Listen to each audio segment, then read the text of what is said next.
안녕하세요. 책 읽는 문학관 여운입니다. 오늘 읽어드릴 작품은 단테의 신곡 지옥편입니다.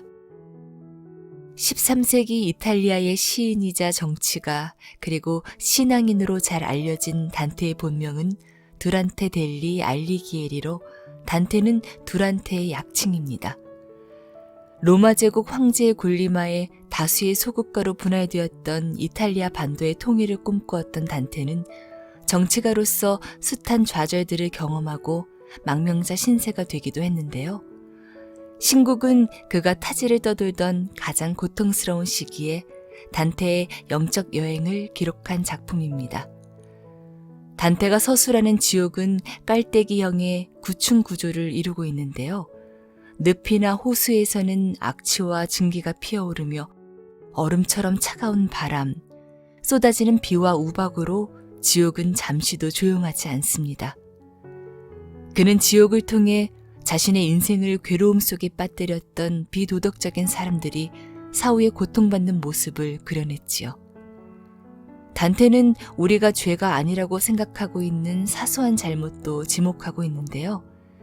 바티칸 교황청에 들어간 것처럼 경외심을 느끼게 하는 신곡의 첫 번째 이야기 임페르노는 우리에게 도덕적 인간으로 나아가야 할 방향을 제시하는 필독서입니다.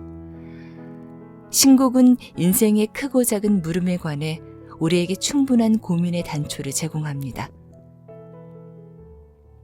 고전 명작에는 유효기간이 없다고 하지요.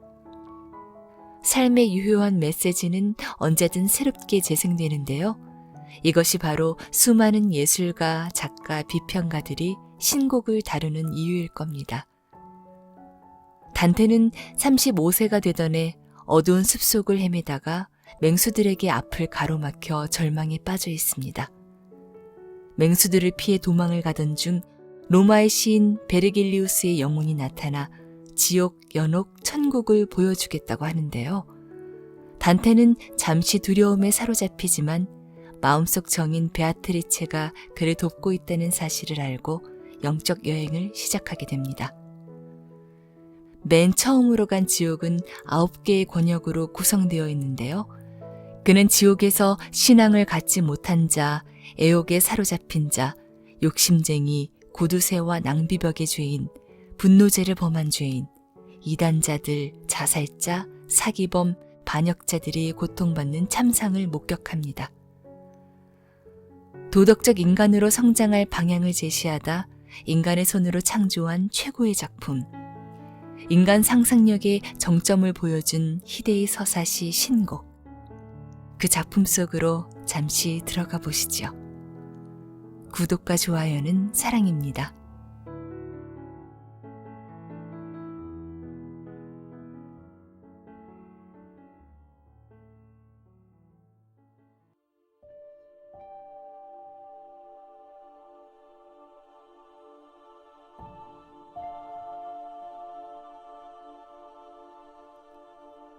신곡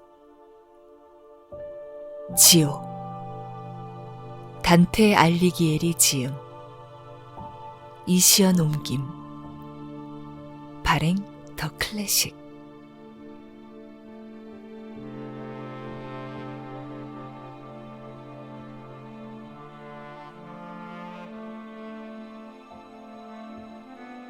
지옥 여행 시간 첫째 날 1300년 4월 8일 금요일 또는 3월 25일 제1곡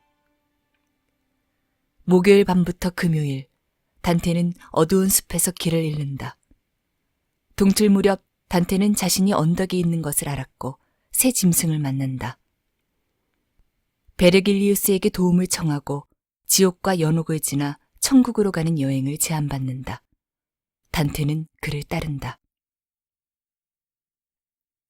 제2곡 일몰 단테는 여행에 많은 두려움을 느끼지만 벨리길리우스는 그에게 림보에서 베아트리체와 만났던 이야기를 하여 두려움을 없애준다.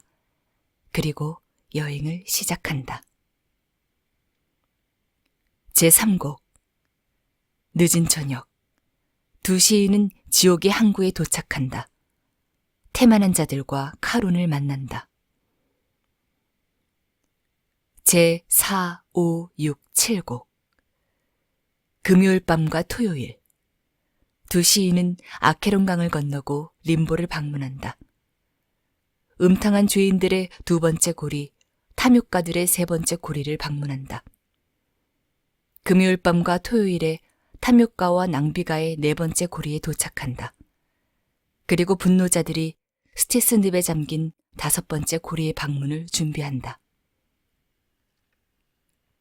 둘째 날 1300년 4월 9일 토요일 또는 3월 26일 제8, 9, 10, 11곡 이른 아침 시간 단테와 베르길리우스는 다섯 번째 고리에 방문한다. 그리고 디스라는 도시에 들어간다. 낮은 지옥의 끝으로 따라가는 것이 오전 3시쯤이다. 제12, 13, 14곡 3시에서 5시 사이 두 시인은 일곱 번째 고리에 도착한다. 일곱 번째 고리에는 세 개의 고랑이 있는데 제일 먼저 잔인한 죄인들이 있는 첫 번째 고랑을 방문한다. 자살자들과 낭비가들의 두 번째 고랑과 하나님에 대항하는 폭력배들의 세 번째 고랑도 방문한다. 여기서 저주가 카파네오스도 만난다. 제15, 16, 17곡 동틀 무렵 계속해서 세 번째 고랑이다. 성 도착자들과 브루네토 라티니와 세 명의 피오렌티니와 고리대업자들을 만나고 여덟 번째 고리인 말레볼제를 지나려고 준비한다. 제18, 19, 20곡 아침 6시와 7시 사이 게리오는 두 시인을 등에 태워 여덟 번째 고리인 말레볼제에 데리고 갔다. 말레볼제는 모두 10개의 구역으로 나뉘어 있다. 단테와 베르길리우스는 처음 두 볼제를 방문하고 성직 매매자가 있는 세 번째 볼제에 도착한다. 점쟁이들이 있는 네 번째 볼제도 간다.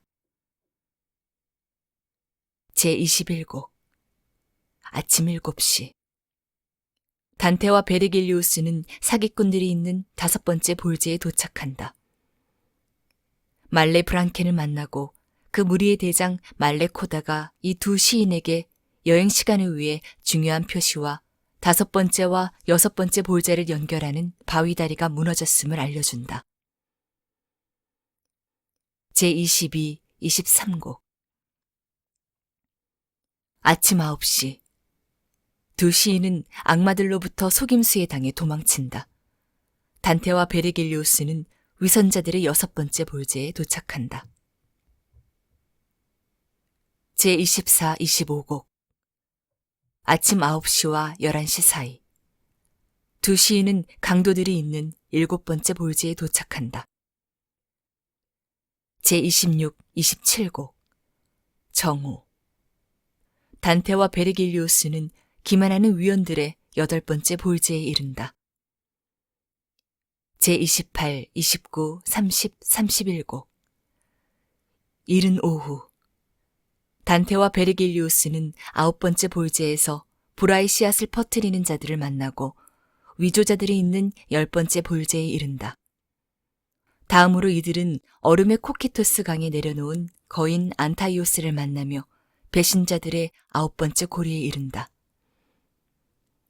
제32, 33곡 늦은 오후 단테와 베르길리우스는 카이나에서 가문의 배신자들, 안테노라에서 고향의 배신자들, 프톨레메오에서 손님의 배신자들을 만난다.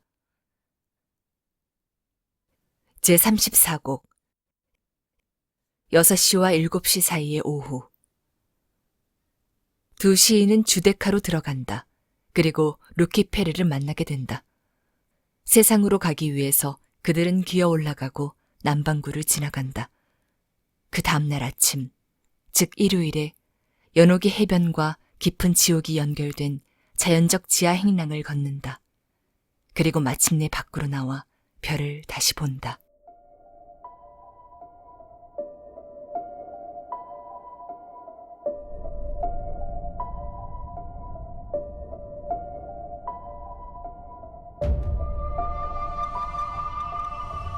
제1고 우리네 인생길 반고비에서 정의의 길을 잃어버린 나는 어두운 숲에 있었다. 얼마나 설명하기 힘든 일인가.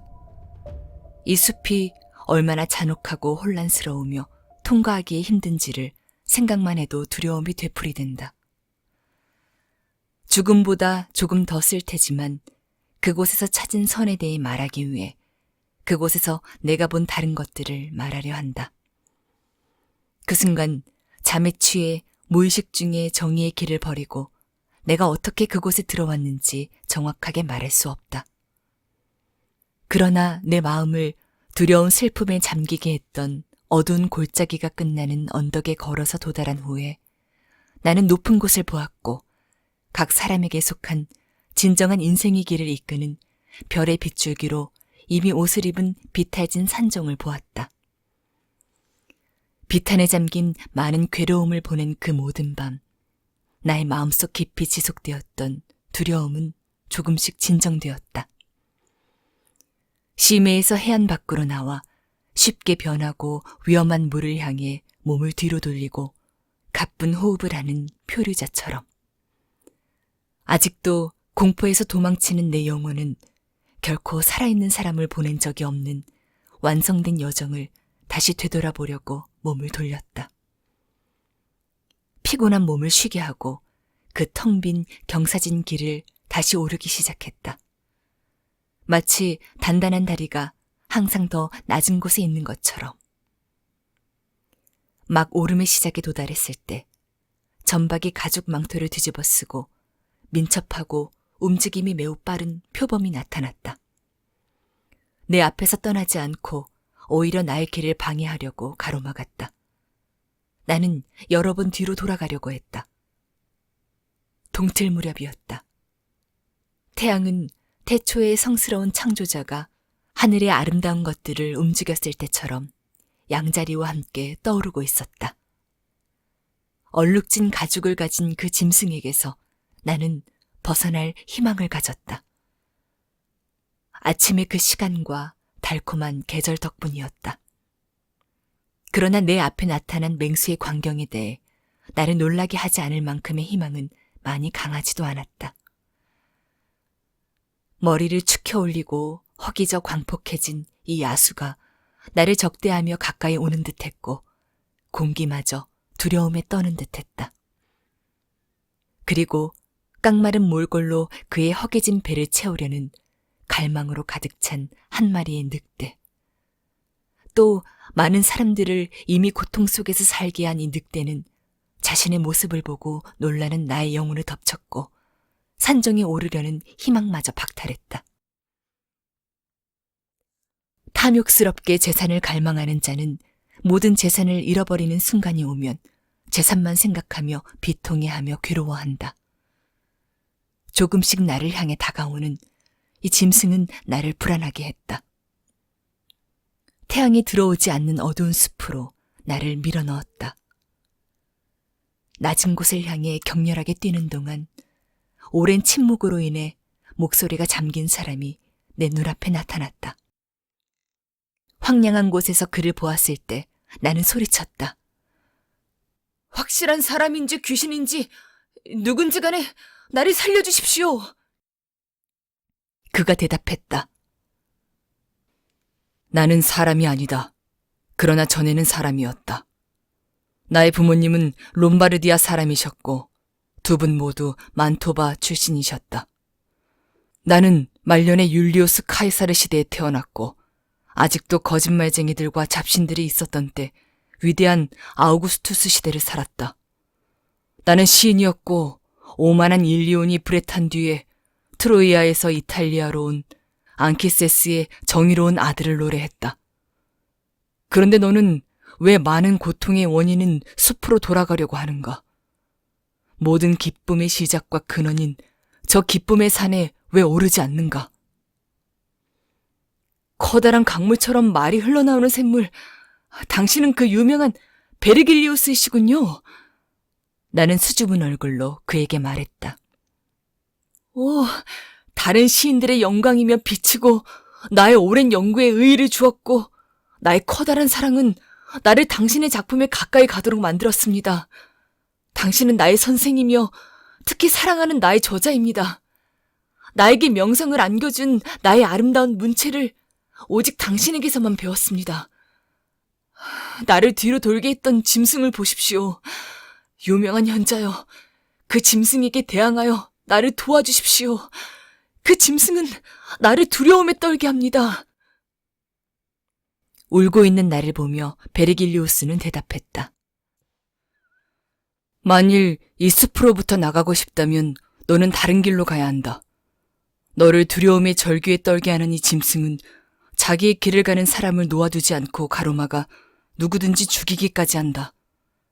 본성이 매우 사악하고 나쁘며 자신의 탐욕을 채운 적이 없고 먹이를 먹을 때마다 처음보다 더 허기를 느낀다.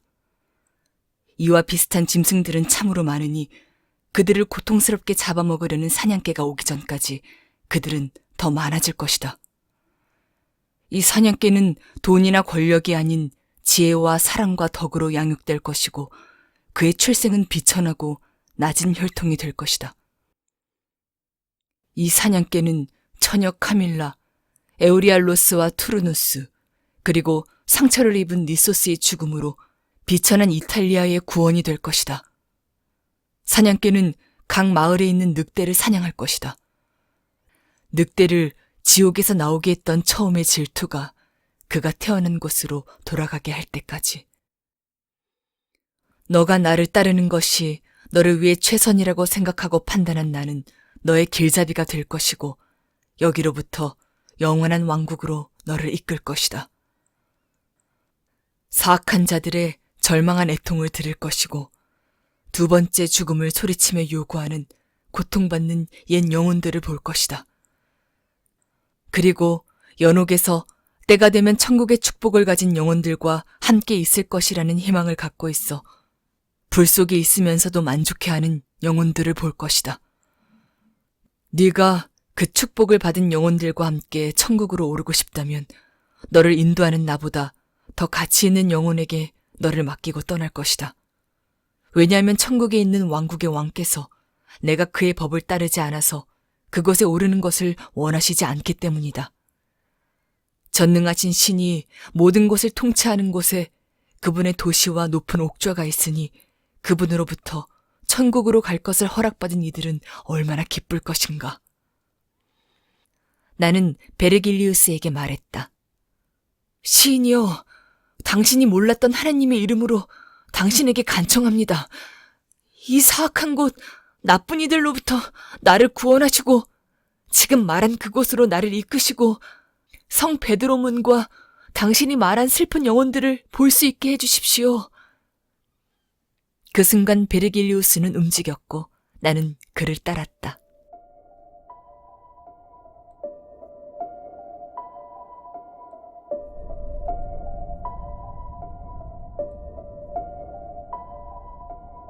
제2곡. 날이 저물고 하늘은 어두워졌다. 땅 위에 있는 모든 동물은 일상의 피로로부터 자유롭게 하고 쉬라 하는데 나 홀로 끔찍하고 고통스러운 인생길을 위해 몸과 마음을 준비하고 있었다. 나의 기억은 틀림없이 모든 것을 기록할 것이다. 오 뮤즈여, 지고의 시인이시여, 나를 도와주십시오. 내가 본 것을 기록하는 기억이여, 여기에 당신의 고귀함을 나타내십시오. 나는 말하기 시작했다. 나를 인도하시는 시인이여, 이 어려운 인생길을 시작하기 전에 나의 덕이 충분한지 평가하십시오. 실비우스의 아버지가 아직 살아있을 때 실제 육체의 몸으로 불멸의 내세를 갔다고 당신은 말했습니다. 그러나 악의 적께서 그를 향해 은혜를 베푸신 것은 그에게서 나와야 할 결실을 생각하셨기 때문입니다. 이성이 있는 어느 누구도 그가 받은 은혜가 부적절하다고 생각하지 않습니다. 그는 하늘의 궁정에 있는 하나님의 선택으로 로마와 제국의 아버지가 되었습니다. 사실대로 말하자면 그 로마와 제국은 위대한 성 베드로의 계승자가 있는 성스러운 곳이 될 운명이었습니다. 당신이 노래한 여행 덕분에 아이네이아스는 그의 승리와 교황의 권위를 허락받았습니다. 하나님의 선택을 받은 잔 또한 영원한 왕국에 갔습니다. 구원의 길은 믿음에서 시작한다는 확신을 찾기 위해서였습니다. 그런데 왜 내가 가야 하나요? 그 누가 이 영광을 허락했나요? 나는 아이네이아스도 성 바울도 아닙니다. 나도 다른 누구도 내가 이러한 은혜를 받을 만하다고 생각하지 않았습니다. 그래서 당신이 이끄는 대로 나를 놔둔다면 나의 여행이 어리석은 행동으로 될까 두렵습니다. 당신은 현명하시니 내가 표현할 수 있는 것보다 훨씬 더 이해할 것입니다. 처음에 원하던 것을 더 이상 원하지 않고 새로운 생각들로 인해 처음의 의도를 단념하고 그 의도를 바꾸려는 나는 어두운 경사지에 오랫동안 서 있었다. 왜냐하면 나는 망설임 없이 시작하기로 했던 그 큰 일을 그만두려고 생각했기 때문이다. 내가 너의 말을 제대로 이해했다면 너의 영혼은 두려움에 사로잡혔구나. 인자하신 베르길리우스의 영혼은 대답했다. 그 두려움은 자주 인간을 억압하고 마치 자기 그림자에 놀란 짐승처럼 그 명예로운 큰일에서 멀어진다. 너가 사로잡힌 이 두려움에서 자유롭게 하기 위해서 내가 왜 여기에 왔는지 처음에 내가 너의 고통을 느꼈을 때 들었던 것을 말할 것이다. 나는 림보에 매달린 영혼들 사이에 있었다. 복되고 아름다운 여인이 나를 불렀고 나는 여인에게 명령을 간구했다. 그의 눈은 별보다 더 반짝였고 마치 천사의 언어인 것처럼 부드럽고 감미로운 음성으로 나에게 말하기 시작했다. 오, 친절한 만토바의 영혼이여. 당신의 명성이 세상에 지속되고 세상이 지속될 만큼 당신의 명성은 계속 지속될 것입니다. 나의 친구가 안타깝게도 황량한 경사지에 가로막혀 두려워하며 되돌아가려 합니다. 하늘에서 그에 관하여 들으니 그는 길을 잃고 헤매고 있는데 그를 구출하려는 것이 너무 늦은 것이 아닌가 두렵습니다. 지금 움직이십시오. 당신의 고귀한 말로 그의 구원에 필요한 모든 것을 동원하여 나를 위로하는 것과 같이 그를 도와주십시오. 당신을 보내는 나는 베아트리체.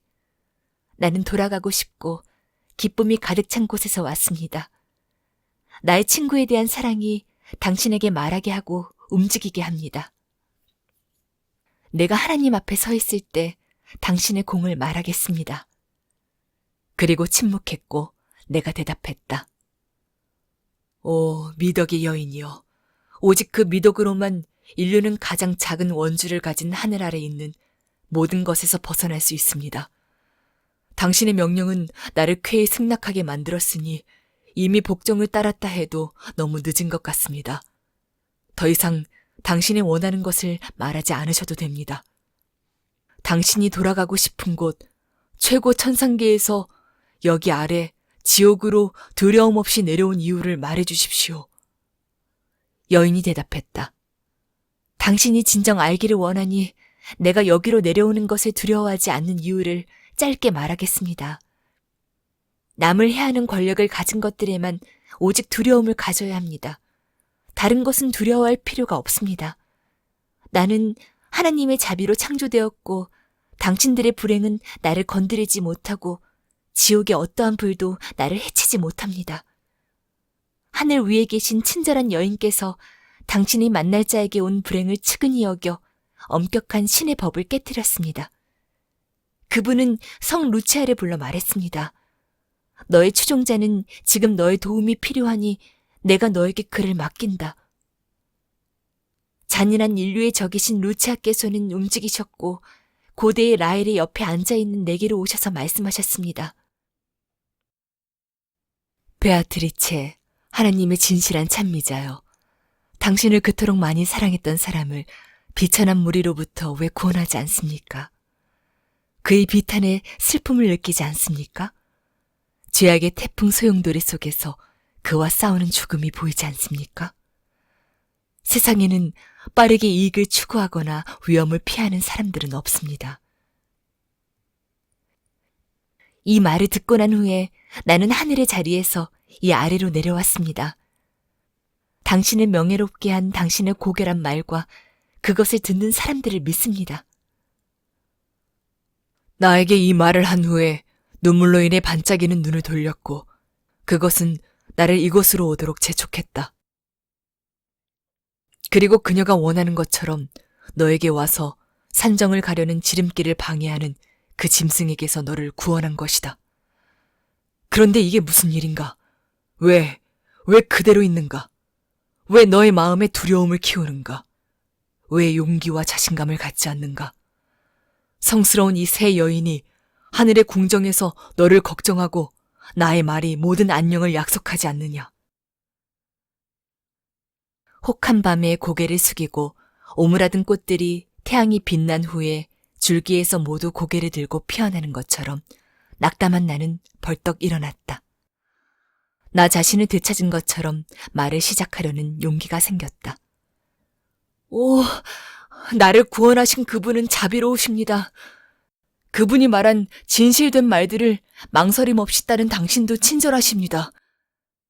당신이 들려준 말로 인해 내가 처음의 의지로 돌아가 당신을 따르려는 바람을 내 마음에 가득 채웠습니다. 이제 가십시오. 우리 둘 모두 같은 것을 원하니 당신은 나의 길잡이이고 나의 주인이자 나의 선생님이십니다. 이렇게 그에게 말하고 난 후 그는 앞장을 섰고 그와 함께 나는 그 험한 여정을 시작했다.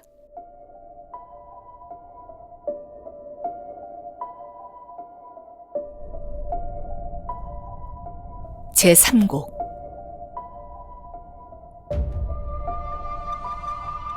나를 통해서 고통의 도시로 들어간다. 나를 통해서 영원한 고통으로 들어간다. 나를 통해서 저주받은 영혼들 사이로 들어간다.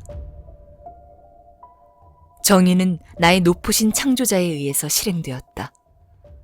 하나님의 전능하신 능력과 더할 수 없는 지혜와 태초의 사랑으로 나를 만드셨다. 나 이전에 창조된 것은 영원한 것만 있으니 나도 영원히 지속될 것이다. 여기로 들어오는 너희는 모든 희망을 버려라. 문 위에 어두운 색으로 쓰인 이 글을 보고 나는 말했다. 선생님, 이것들의 의미가 끔찍합니다. 그리고 그는 내 속을 아는 것처럼 대답했다. 여기는 의심을 버려야 하고 두려움이 필요하지 않다. 너에게 말한 곳에 도달하면 성스러운 지성의 빛을 잃어버린 저주받은 무리를 보게 될 것이다. 나에게 힘을 주는 미소를 띤 얼굴로 내 손을 잡은 후에 죽음의 신비한 세계 안으로 나를 이끌었다. 이곳의 한숨, 비통, 많은 고난은 별이 없는 공간에 울려 퍼졌다. 처음에 이 소리들을 듣자마자 난 울었다. 이상한 언어들, 끔찍한 대화들, 고통스러운 이야기, 분노의 저주들, 크고 약한 목소리들, 그리고 손으로 때리는 소리들. 이것은 큰 소란을 만들었고 태풍이 불어닥칠 때의 모래처럼 영원히 어두운 하늘에 계속해서 울려 퍼졌다. 내 머릿속은 무수한 의심으로 가득 찼다. 그리고 말했다. 선생님, 내가 듣고 있는 이 소란은 무엇입니까? 고통으로 슬퍼하는 이 영혼들은 누구입니까? 그는 대답했다. 이것은 수치와 명예도 없이 살아온 사람들의 슬픈 영혼이 비참한 일을 당하고 있는 것이다. 하느님께 반항하지도 복종하지도 않는 오직 자기 자신만 사랑했던 그 사악한 천사들의 무리와 섞여 있다. 하늘은 아름다움을 잃지 않기 위해서 그들을 쫓아내었다. 그러나 깊은 지옥조차도 그들을 거두지 않으니 지옥의 망령들이 그들의 존재를 보고 자만하기 때문이다. 내가 말했다. 선생님, 얼마나 고통스러운 형벌을 받기에 저토록 처절하게 한탄합니까? 그는 대답했다. 내가 짧게 설명해 주겠다. 이들은 죽음의 희망도 가지고 있지 않다. 그들의 눈먼 삶이 너무 비참하기에 다른 사람의 운명만을 부러워한다. 그들의 명성은 세상에 남겨지지 않고 하나님의 자비와 정의는 그들을 경멸한다. 그들에 대해 말하는 것에 시간을 허비하지 말자. 그냥 보고 지나가자. 주위를 살피던 나는 영혼들 사이에 돌아다니는 휘장 하나를 보았다. 멈춘 적이 없는 것 같이 아주 빠르게 지나갔다. 휘장을 따라 많은 영혼이 긴 줄로 서 있었다. 죽음이 이토록 많은 희생자를 만들었다는 것을 나는 믿을 수가 없었다. 그들 속에서 내가 아는 이들도 있었다. 주의 깊게 보니 비겁해서 자리를 거부한 사람의 그림자도 있었다. 바로 알다시피 이것은 하느님도 하느님의 적들도 싫어하는 비겁한 무리임이 틀림없었다. 정말로 살아있지도 않은 이 불행한 이들은 벌거벗었고 모든 주변에 있는 큰 파리와 벌들에게 찔리고 있었다. 찔린 그들의 얼굴에는 피와 눈물이 뒤섞여 흘러 땅에 떨어지고 발에서는 역겨운 구더기들이 피를 빨아먹고 있었다. 저 너머로 시선이 도달했을 때 큰 강변에 많은 사람들이 보였다. 나는 물었다. 선생님, 질문을 허락해 주십시오. 저 약한 빛을 통해 보이는 듯한 저 영혼들이 누구이고 어떤 법이 저 강을 건너려는 열망을 갖게 만드는 겁니까? 그는 말했다. 우리가 아케론, 고통의 강가에 멈췄을 때 너는 알게 될 것이다. 대답을 들은 나는 부끄러워 시선을 떨어뜨렸다. 나의 계속된 질문이 그를 귀찮게 한 것 같은 생각에 두려워서 강에 도달할 때까지 말을 삼갔다. 그때 하얀 수염이 덥수룩한 노인이 배를 타고 우리를 향해 오며 외쳤다. 불행이 닥치리라, 사악한 영혼들이여. 하늘을 볼 수 있다는 희망을 품지 마라. 나는 너희를 강가 저편 영원한 어둠, 불과 얼음의 지옥으로 인도하려고 왔다. 여기에 있는 너, 아직도 살아있는 영혼아. 여기 이미 죽은 영혼들로부터 떨어져 있어라. 그러나 내가 떨어져 있지 않은 것을 본 노인은 말했다. 너는 다른 길, 다른 항구로 영원한 해안으로 도착할 것이다. 여기로 지나갈 수가 없다. 더 가벼운 배여야 널 태울 수 있다. 나의 길잡이가 말했다. 카론, 번민하지 마시오. 원하는 것을 이룰 수 있는 그곳, 하늘에서 결정했으니 더 이상 묻지 마시오. 눈가에 불의 테두리가 있는 어두운 늪지에 털복숭이 뱃사공의 얼굴이 잠잠해졌다. 강가에서 어떠한 보호도 없이 기다리는 지친 영혼들은 카론의 잔인한 말을 듣자 창백하게 질려 두려워하며 이를 맞부딪히며 떨었다. 그들은 하느님과 그들의 부모님, 그들의 탄생과 후손들의 씨앗, 모든 인류, 장소, 시간을 저주했다. 처절하게 울면서 모두 한 곳에 하느님을 두려워하지 않는 사람들을 기다리는 지옥의 강가에 모였다. 붉게 타오르는 눈으로 악마 카론은 오직 손짓으로 배의 영혼들을 모으며 우물쭈물하는 자들을 노로 때렸다. 가을의 나뭇잎들이 가지가 땅에 떨어진 제 잎을 볼 때까지 한 잎 한 잎 떨어지듯 아담의 사악한 자손들은 사냥꾼의 부름받은 새들처럼 그의 손짓에 맞춰 강가에서 배를 향해 한 명 한 명 뛰어들었다. 검은 강물을 지나서 강가 저쪽에 내리기도 전에 이쪽 강가에서는 다른 무리가 모여들었다. 내 아들아, 선생님은 친절하게 말했다. 하느님의 분노를 일으켜서 죄를 범해 죽은 자들은 온 세상에서 모두 이곳으로 모여온다. 그들이 아케론 강을 건너려고 하는 것은 하느님의 정의가 그들을 모아 그들의 운명에 대한 모든 두려움이 바람으로 변했기 때문이다. 선한 영혼은 이 길로 가지 않는다. 카론테가 너의 존재에 대해 불평했다는 것이 얼마나 좋은 의미인지 잘 이해할 수 있을 것이다. 이 말이 끝났을 때 우리가 있었던 어두운 들녘은 무섭게 흔들리기 시작했다. 얼마나 무서웠는지 이 기억은 아직도 날 땀으로 적신다. 눈물의 대지가 강한 바람을 분출했고 나의 감각을 잃어버리게 한 붉은 빛이 번쩍였다. 나는 갑자기 잠든 사람처럼 쓰러졌다.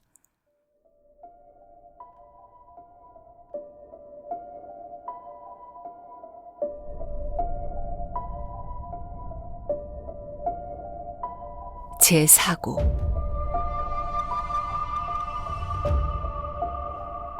강한 천둥은 내 머릿속을 채우던 깊은 잠을 방해하고 누군가에 의해 억지로 깨어난 사람처럼 벌떡 일어났다.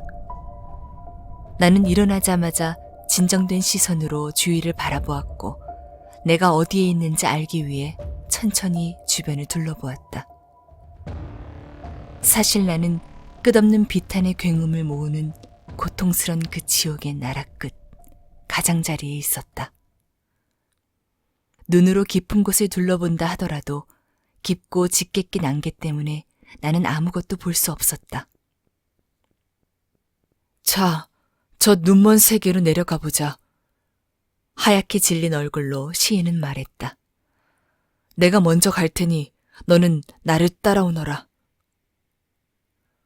나는 그의 얼굴빛을 보고 걱정하며 말했다. 오직 선생님만이 나의 의심을 위로해 주셨는데 선생님께서 이렇게 두려워하시니 어찌 제가 갈 수 있겠습니까? 그는 대답했다. 여기 아래에 있는 영혼들의 고뇌가 나의 얼굴을 연민으로 물들였는데 너가 그것을 보고 두려워하는구나. 여행은 길고 우리는 시간이 없으니 서둘러 가자. 이렇게 그는 들어갔고 또한 지옥의 고통 주변을 맴도는 첫 번째 고리로 나를 이끌고 들어갔다. 여기서 들리는 것이라곤 울음소리가 아닌 불멸의 세계를 두렵게 하는 한숨뿐이었다. 이 한숨은 어린아이들, 여자들, 남자들의 영혼이 모이고 모여 수많은 영혼의 무리들이 신체적인 학대 없는 고통을 견디는 것이었다. 선한 선생님은 말했다. 여기서 보는 저 영혼들이 누구인지 궁금하지 않느냐? 더 나아가기 전에 나는 네가 알아야 할 것 같다. 그들은 어떠한 죄도 짓지 않았고 공적도 있으나 그것으로는 충분하지 않았다. 왜냐하면 너가 믿는 신앙을 인정하는 세례를 받지 않았기 때문이다. 그들은 그리스도 이전에 살면서 올바른 방법으로 하나님을 경외하지 않았다. 나도 이 부류 중에 하나이니 다른 잘못은 없으나 이 죄 때문에 우리는 버림받았고 우리의 유일한 형벌은 희망 없는 희망 속에서 살아가는 것이다. 이 말을 들었을 때 나의 가슴 속에 엄청난 고통이 밀려 들어왔다.